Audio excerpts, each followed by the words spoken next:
안녕하십니까. 행복이 먼저다. 오늘은 누가 기분 나쁜 얘기를 한다면 이라는 제목으로 몇 말씀 같이 나누도록 하겠습니다. 기분 나쁜 얘기를 들었을 때 기분 좋은 사람 아무도 없죠. 누군가가 우리에게 기분 나쁜 얘기를 했을 때 기분 좋을 사람은 아무도 없습니다.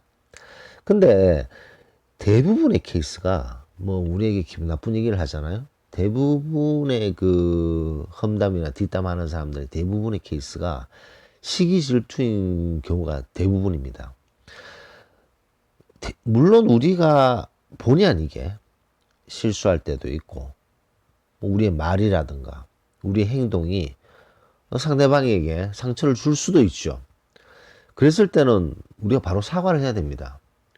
우리가 본의 아니게 어떤 잘못을 했을 때, 실수를 했을 때, 그것 때문에 누군가가 기분 나쁘고 힘들어 한다면 생각할 여지가 없죠.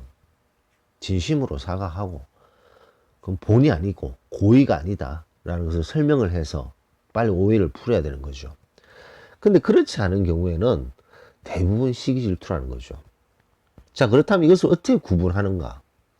누군가가 기분 나쁜 얘기를 한다는 것을 들었을 때 이 사람이 시기 질투의 마음을 가지고 기분 나쁜 얘기를 했는지, 아니면 정말 기분 나쁜 건지, 우리의 어떤 의도되지 않은 실수나 말 이런 것 때문에, 그것은 아주 금방 구분이 가능합니다. 아, 이 사람은 무언가 시기 질투 때문에 뒤에서 험담하고 뒷담화를 하고 있구나 라는 것을 쉽게 알 수 있다는 거죠. 근데 대부분의 케이스가 이런 거기 때문에 시기 질투의 마음을 가지고 기분 나쁜 얘기를 하는 이런 사람들, 그래서 불쾌한 마음이 계속 들어서 잠을 못 자고 괴로워하시는 분들의 댓글이 많습니다. 그럴 때는 신경 쓸 필요 없어요. 1번이 무시입니다. 무시.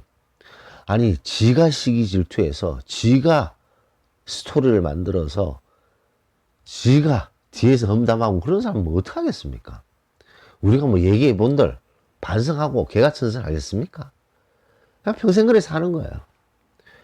그렇기 때문에 참 살기 힘든 사람들인 거죠. 그 주변에 사람이 있겠고 주변에 다른 사람들이 있겠습니까? 그 사람 얘기를 믿어주는 사람들이 있겠어요? 어디 가서도 그런 식으로 시기 질투를 바탕으로 한 험담이나 뒷담화를 할 사람이기 때문에, 아유, 살기 힘든가 보네, 그래 고생한다, 욕 봐라, 이 한마디 턱 던지면요 그닥 신경 쓰이지도 않습니다. 근데 왜 저런 얘기 했지 하면서 막 혼자 괴로워하면 같이 걸려드는 거죠. 누가 기분 나쁜 얘기를 하는데 그것이 시기 질투의 바탕으로 얘기를 한다면 한마디 그냥 툭 던지시면 됩니다. 고생한다, 아유 욕 봐라, 살기 참 힘든가 보네. 반면에 누군가가 기분 나쁜 얘기를 하는데, 아, 이게 시기 질투가 아니네, 무언가 나의 어떤 행동에 기분 나빴네, 그러면 진심으로 사과를 해야 됩니다. 바로. 안 그러면 이게 오해가 점점 커지기 때문에. 그래서 오해가 커져서 아무것도 아닌 이유로 서로 적대시되고 원수되는 경우가 생기지 않아요? 그것이 아주 사소한 오해를 빨리, 우리가 사실 의도하지 않고 남을 기분 나쁘게 하는 경우가 있습니다. 그런 때는 바로 생각할 여지도 없이 가서 사과하고,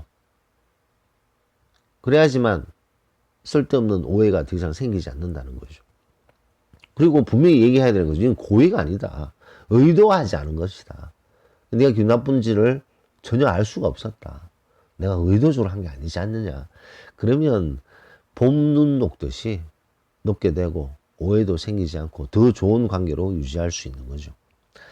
그래서 오늘은 누가 기분 나쁜 얘기를 한다면 대부분의 케이스는 시기 질투이기 때문에 얼마나 고생하면서 욕 보는 사람들입니까?